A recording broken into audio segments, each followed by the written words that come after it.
KT Ramarao గారు. అధ్యక్ష వారు ఇంత ఆవేశం ఎందుకు పడ్డారో బట్టి గారు మామూలుగా అయితే ఆవేశం రాదా ఆయనకి, ఇది ఎందుకు బాగా ఆవేశపడుతున్నారు బట్టన్న? నేను వారికి ఒకటే అధ్యక్ష, వాళ్ళేమో సింగరేణి బొగ్గుగన్ల ఆక్షన్ పెడతామని వాళ్ళు పిలుస్తారు, వీరేమో పోయి వేదిక పంచుకుంటారు. ఆ మాట నేను ప్రస్తావిస్తే వారికి కోపం వస్తుంది. ముఖ్యమంత్రి గారు స్వయంగా అదానికి ఇస్తా అని చెప్తారు. ఎలక్ట్రిసిటీ డిపార్ట్మెంట్ మీరు చూస్తున్నారు బట్టి గారు, మీరు తెలుసుకోండి. మీ సదర్న్ డిస్కమ్ ఏదైతే ఉందో, ఎస్పీడీసీలు ఏదైతే ఉందో పిలుచుకోండి. మన ఓల్డ్ సిటీలో గొడవలు అయినాయా లేవా, బిల్లు కనెక్షన్కి పోతే అదానీ మనుషులు వచ్చినారని చెప్పి ఇంటెలిజెన్స్ రిపోర్ట్ ముఖ్యమంత్రి గారికి రోజు వస్తుంది. తెలుసుకోండి, గొడవలు అవుతున్నాయా లేవో తెలుసుకోండి. ఓల్డ్ సిటీ శాసనసభ్యులతో మీటింగ్ పెట్టండి, వారి భయాలు తప్పని చెప్పండి. అంతేగాని మా మీద ఎదురుదాడి చేస్తే ఏమొస్తుంది?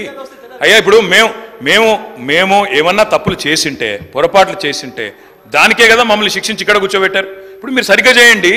మేమేమంటున్నాము, డిస్కామ్లు ప్రైవేటీకరణ చెయ్యము అని కుండబద్దలు కొడుతూ ముఖ్యమంత్రి గారు మీరు స్టేట్మెంట్ ఇవ్వండి.